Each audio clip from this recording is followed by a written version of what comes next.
Berdasarkan data Pemprov Banten melalui aplikasi Edasawisma, ada 29.794 anak stunting. Dari jumlah itu, 11.762 anak masih dalam penanganan dan 18.032 sudah tertangani. Dengan begitu, estimasi prevalensi stunting di Banten 12,97%.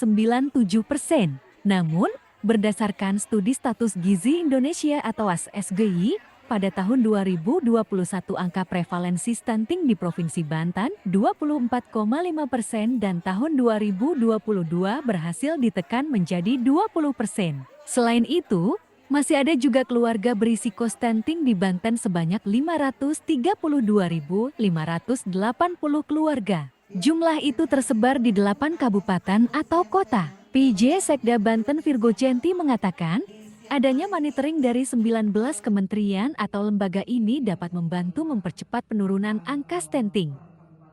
19 kementerian dan lembaga, ya alhamdulillah tadi saya sudah memaparkan bagaimana capaian-capaian kinerja kita di dalam penanganan stunting, dan juga alhamdulillah juga apa yang sudah kita lakukan juga mendapatkan apresiasi dari pemerintah pusat dan juga diterima langsung oleh Bapak PJ Gubernur selaku pemerintah Provinsi Banten.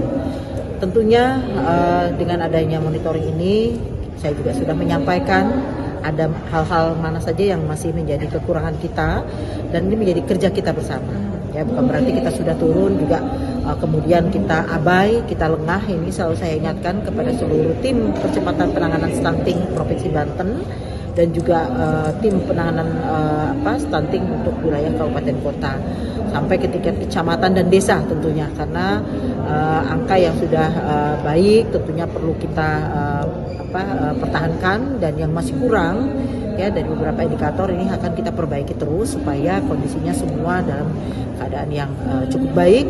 Virgocenti mengaku masih ada target 6% yang harus diturunkan tahun ini. Dengan anggaran yang sudah digelontorkan Pemprov Banten tahun ini untuk penanganan stunting, diharapkan mampu lebih menurunkan angka stunting di Banten. Pihaknya juga terus mengevaluasi dampak dari penganggaran tersebut. Sementara itu, Deputi Bidang Koordinasi Peningkatan Kualitas Kesehatan dan Pembangunan Kependudukan Kementerian Koordinasi Pembangunan Manusia dan Kebudayaan, YB, Satya Sananugraha menambahkan, kegiatan evaluasi ini merupakan tindak lanjut dari kegiatan roadshow yang dilakukannya sebelumnya. Diungkapkan, tahun ini sampai bulan Juni, Menko PMK Muhadjir Effendi bersama 19 kementerian dan lembaga melakukan diskusi dengan 33 provinsi dan 393 kabupaten kota secara daring dengan tujuan mendapatkan kendala, masalah, dan apa yang bisa pemerintah pusat bantu.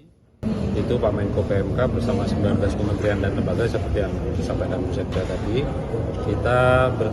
kita mengadakan diskusi daring dengan 33 provinsi dan sekitar 393 kabupaten kota. Nah, kegiatan ini sebenarnya tindak lanjut dari itu. Nanti kegiatan roadshow yang kemarin dengan Pak Menko PMK itu adalah untuk mendapatkan kendala apa sih, ya, terus masalahnya apa, dan apa yang bisa pemerintah pusat bantu. Gitu ya. Makanya kita mengajak 19 kementerian dan lembaga. Nah, kenapa Provinsi Banten masuk? Sebenarnya Provinsi Banten itu penurunan stuntingnya cukup tinggi, ya, penurunan stunting ya, jadi cukup berhasil sebenarnya. Cuma dari sisi nilai absolut jumlahnya besar, karena jumlah penduduknya kan besar, ya. Jadi ini termasuk 14 provinsi prioritas yang kita kita ajak untuk bertemu lagi, kita lihat tindak lanjut hasil roadshow-nya seperti apa, dan nanti kalau pemerintah pusat bisa membantu, pasti akan kita bantu lagi.